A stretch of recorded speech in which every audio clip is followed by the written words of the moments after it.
მოხერხებულია მოვახდინოთ აი ასეთი გაერთიანება ფერმიონული წარმოდგენებისა, ასეთი აღნიშნებით F-ში გავაერთიანოთ ყველა ის ფერმიონული მდგომარეობა, რომლის იზოსპინი არის 1/2 დისტოლი, ანუ იგი დუბლეტურ სვეტში მოთავსებული არის ზედა ნაწილში პირველ კომპონენტად.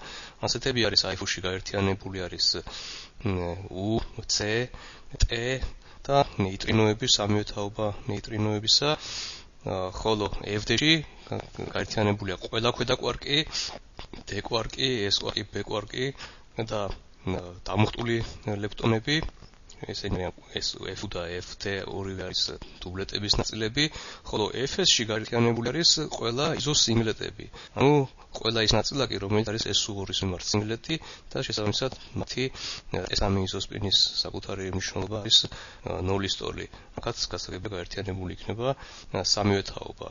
და ვიცით რომ ამ ყველა ნაწილაკის კინეტიკური ნაწილი უნდა მოიცემოდეს აი ასეთი გამოსახულებით, ეს არის I გამრავლებული F ვარიანტზე, შემდეგ არის სიგმა მატრიცის შეუღლებული და გამრავლებული კოვარიანტულ წარმოებულზე ამ მდგომარეობისა. ანუ ჩვენ გამოვიყვანეთ ამ კოვარიანტული წარმოებულის დიაგონალური ნაწილი, რომელიც ასახავს Z ბოზონას, რომელიც შეიცავს Z ბოზონსა და ფოტონს. აი ამ კინეტიკური ნაწილის სტრუქტურიდან შეგვიძლია გამოვიყვანოთ ეგრეთ წოდებული ნეიტრალური დენები. ეს ნეიტრალური დენები არის დენები, რომლებიც ურთიერთქმედებენ Z ბოზონსა და ფოტონთან, რომელიც არიან ელექტრომაგნიტურად ნეიტრალურები. კერძოდ, აი ხედავთ აქ რომ Z ბოზონის ურთიერთქმედება ნეიტრალურ დებთან არის აი ასეთი, ეს ნეიტრალური დენი არის ჯამი, ამ ყველა დენისა, ამ F-ში გაერთიანებულია ყველა ის ნაწილაკი, რომელიც იზოსპინი არის, ვითი აი ეს გაერთიანება აქა, ხოლო F-ში აი ამ კრებულისათვის ურთიერთქმედება მოცემული არის ასეთი სახით, აქ ურთიერთქმედების კონსტანტა არის შეორი გაყოფილი კოსინუს ვაინბერგის კუთხეზე, ხოლო რომელიც არის უნივერსალური ყველა ანუ ასეთი ურთიერთქმედებისათვის, მაგრამ განსხვავება არის ამ L, G, R კონსტანტებს შორის, კერძოდ G-ი F-უსი არის აი ასეთი გამოსახულებით მოცემული 1/2, რომელიც ასახავს მათ იზოსპინს, ანუ ეს არის ზედა ნაწილაკები, დადებითი იზოსპინი და შემდეგ მას გავხდება შესაბამისი ელექტრომაგნიტური მუხტი F მდგომარეობისა გამრავლებული სინუს ვაინბერგის კვადრატზე. შესაბამისად, ქვედა ნაწილაკებისათვის დუბლეტური მდგომარეობისათვის იზოსპინი იქნება შებრუნებული ნიშნით უარყოფითი, ხოლო ეს ნაწილი მოცემულია იგივე ფორმულით, მაგრამ შესაბამისად Q ელექტრომაგნიტური მუხტის მაგივრად უნდა მოცემული იყოს შესაბამისი მდგომარეობის ელექტრომაგნიტური მუხტი. თორემ განსხვავებული არის ეს G-ი არ შეიცავს ამ პირველ წევრს, ბუნებრივია, იმიტომ რომ მისი იზოსპინი იყო ნოლიანი, რომ იგი არის SU2-ის სინგლეტი, იგი ურთიერთქმედებს Z ბოზონთან, ხოლო აი ამ მისი არანულოვანი მუხტით. და გამრავლებული შესაბამისად სინუს ვაინბერგის კვადრატი. აქ ამ გამოსახულებებში აქ აჯამო არის ყველა მდგომარეობით, სამივე თაობა და თითოეულ თაობაში მოთავსებული ასევე შესაბამისი იზოსინგლეტი და იზოდუბლეტები. აი ეს არის მთლიანად შეჯამებული თუ როგორ ურთიერთქმედებს Z ბოზონი მატერიასთან. აი ჩვენ ამ გამოვიყვანეთ ამ Z ბოზონის ურთიერთქმედება სტანდარტული მოდელის ყველა მდგომარეობასთან. შესაბამისად შეგვიძლია ასე ამ დიაგონალური ნაწილიდან გამოვიყვანოთ, დამოწერდეს არ არის რთული ფოტონის ურთიერთქმედება ნაწილაკებთან, როგორც ხედავთ, ეს არის უნივერსალური ურთიერთქმედება, ყველა ნაწილაკი ურთიერთქმედებს ფოტონთან უნივერსალურად, მის გამჭრად თაობისა თუ არომატისა, ასე შემდეგ. ეს ელექტრომაგნიტური არის ელექტრომაგნიტური ურთიერთქმედების კონსტანტა და შესაბამისად გასაგებია რომ ეს ურთიერთქმედება აღწერება შესაბამისი მდგომარეობის Q მუხტით. და ეს არის აი ეს სტრუქტურა, რომელიც აჯამო ხდება არის ეგრეთ წოდებული ელექტრომაგნიტური დენი, რომელიც ასევე ცნობილია ჩვენთვის კვანტური ელექტროდინამიკიდან და ზუსტად ეს სახე ემთხვევა კვანტური ელექტროდინამიკის სახეს, რომელიც ჩვენ შესწავლილი გვქონდა სტანდარტული მოდელის გარეშეც. ახალი ინგრედიენტი, რომელიც მოიტანა სტანდარტულმა მოდელმა არის დამატებითი ნეიტრალური დენი, რომელიც ურთიერთქმედებს ამ Z ბოზონთან, ეს არის სუსტი ურთიერთქმედების სტრუქტურა, სუსტი ურთიერთქმედებიდან მიიღებთ ამ Z ბოზონის ურთიერთქმედებას ამ ნეიტრალურ დენთან, თუმცა ეს ძალიან მნიშვნელოვანია ფენომენოლოგიურად, ამაზე ჩვენ გვექნება საუბარი. აღსანიშნავია, რომ ყველა დენი ეს ნეიტრალური დენებზე მაქვს საუბარი, რომელიც ჩვენ ჯერჯერობით მივიღეთ, არის დიაგონალური არომატულ ბაზისში. ერთად რას ნიშნავს ეს, რომ აქ აჯამულია ყველა თაობის მიმართ, მაგრამ ეს Z-ბოზონის ურთიერთქმედება არ სვლის თაობას, ანუ ეს FU, ვთქვათ, რომ გადადის FU ბარში იგივე თაობიდან, იგივე თაობაში. ანუ ზედაკვარკი გადავა ისევ ზედაკვარკში, იგივე თაობის ზედაკვარკში, ასევე დეკვარკი გადავა დეკვარკში, იგივე თაობის, ანუ Z-ბოზონის ურთიერთქმედება არ ცვლის არომატს. ეს არის ჩაწერილი აქ. ეს არის დიაგონალური. ეს ყველაფერი ჩაწერილია არომატულ ბაზისში, ვიმეორებ არომატ ხედველობაში მაქვს, რომ ჯერ ფერმიონულის მასების საკითხი განხილული არ ყოფილა. ამაზე უფრო მოგვიანებით ვისაუბრებ.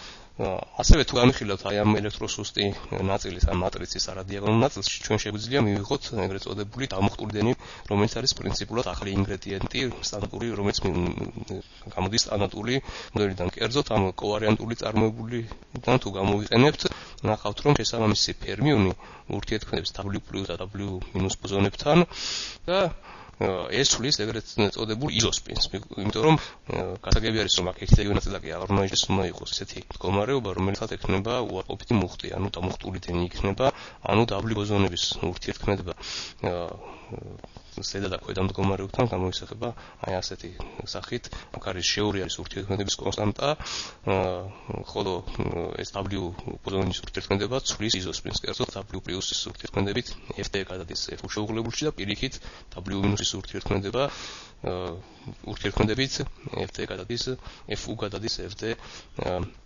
შეუღლებულში.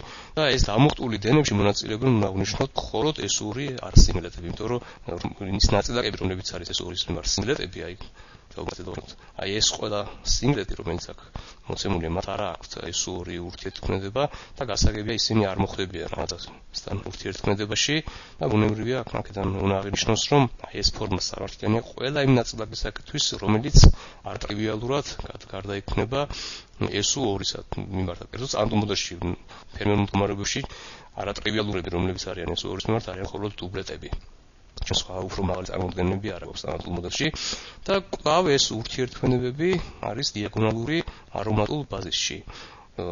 ხედველობაში მაქვს, რომ პირველი თაობის ქვედა კვარკი გადადის ისევ პირველი თაობის ზედა კვარკში, მეორე თაობის ქვედა კვარკი, ან ეს კვარკი გადავა ისევ მეორე თაობის ზედა კვარკში, ანუ ჩარმში და შესაბამისად მესამე თაობის ქვედა კვარკი ბოტომი გადავა ოპში. ეს არის არომატული ბაზისი. ჯერჯერობით მასური მდგომარეობების განხილვა არ მომხდარა, იმისათვის რომ ვიმჟეროთ თუ როგორი ურთიერთქმედება ექნებათ მასურ მდგომარეობებს, ანუ იმ მდგომარეობებს, რომელთა ბაზისშიც მასური მატრიცა არის დიაგონალური, ანუ ამას ეწოდება მასების საკუთარი ბაზისი. ამისთვის ამის შესასწავლად საჭიროა განვიხილოთ ფერმიონის მასების გენერაციის საკითხი. ანუ იმისათვის რომ მოვახდინოთ მასური მდგომარეობის ურთიერთქმედების აგება, საჭიროა დეტალურად შევისწავლოთ ფერმიონთა მასების გენერაცია. სწორედ აი ამ საკითხზე გადავალთ ჩვენ ახლა, რომელიც ძალიან მნიშვნელოვანია. რო შევაჯამოთ ის ჩვენ რა გავაკეთეთ, არის ის რომ W დამუხტული დენებისათვის მივიღეთ ურთიერთქმედება ფერმიონებისა W+ და W- ვექტორულ ნაწილაკებთან, ხოლო ნეიტრალურ დენებთან ურთიერთქმედებისა ჩვენ მივიღებთ ურთიერთქმედება ყველა ნაწილაკისა Z-ბოზონთან და ასევე ყველა დამუხტული, ანუ ელექტრომაგნიტურად დამუხტული ნაწილაკის ურთიერთქმედება ელექტრომაგნიტურ ველთან, ანუ ფოტონთან.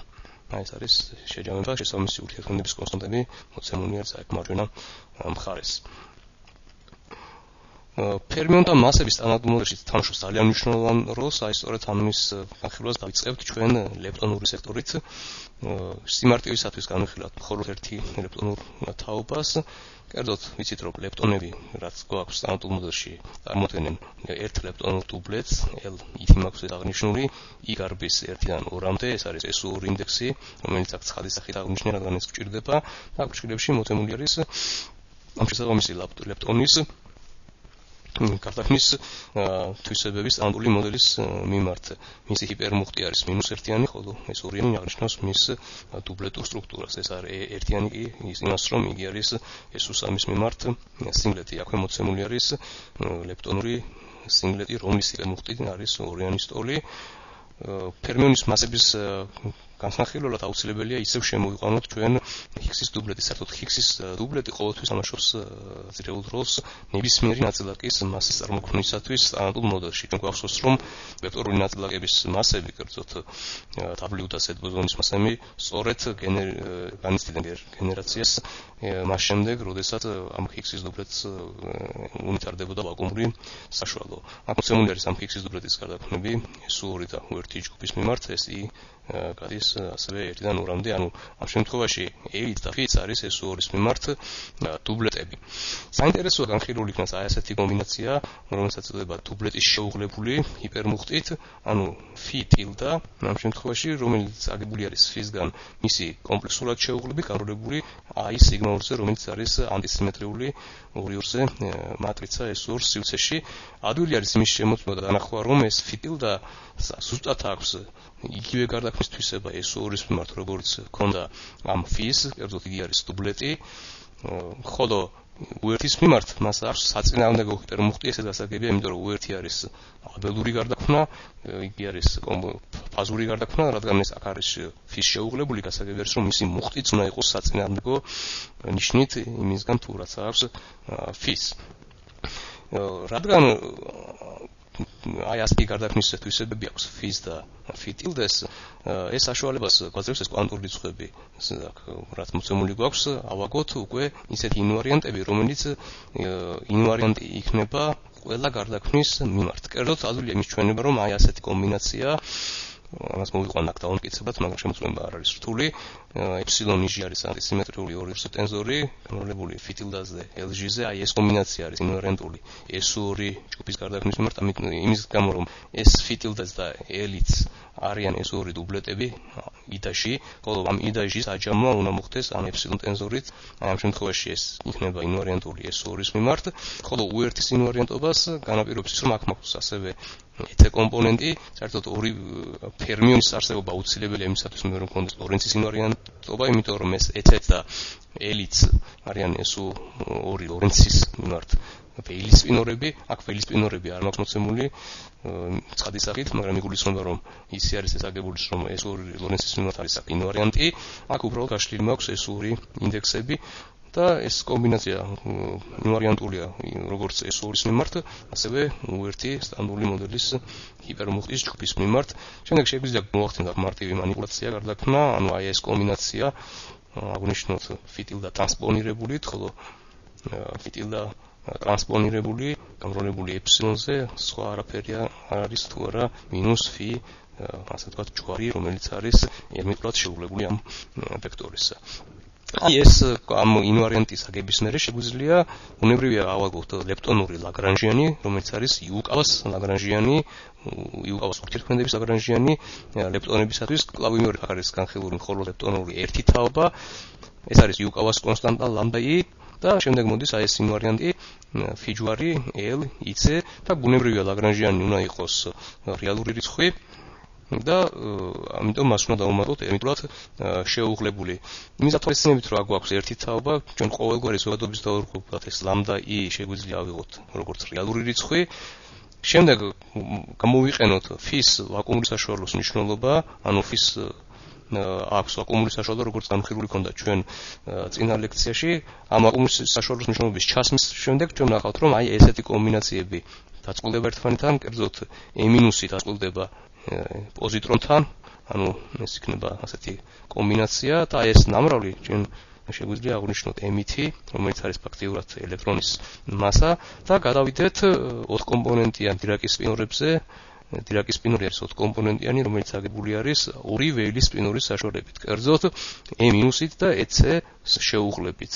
ხოლო ეს დირაკის შეუღლებული არის, ასე ვთქვათ, ეს დირაკის სპინორის ჯვარი, ერმიტულად შეუღლებული, გამომრავლებული γამა-0 მატრიცაზე, ეს ყველაფერი ჩვენ გავლილი გვაქვს. ალბათ ელექტრომაგნეტიზმშიც და ასევე როდესაც სწავლობთ დირაკის განტოლებას, ეს არის ჩვეულებრივი დირაკის სპინორები, ამ შემთხვევაში ეს გამა მატრიცები მოცემული არის ვეილის ბაზისში და აი ეს იუკავას ლაგრანჟიანი, რომელიც თავიდან იყო ინვარიანტული სტანდარტული მოდელის ურთიერთქმედების მიმართ ჩვენ გვაძლევს სიმეტრიის სპონტანურად დარღვევის შემდეგ ელექტრონის ანუ ლეპტონების მასურ წევრს.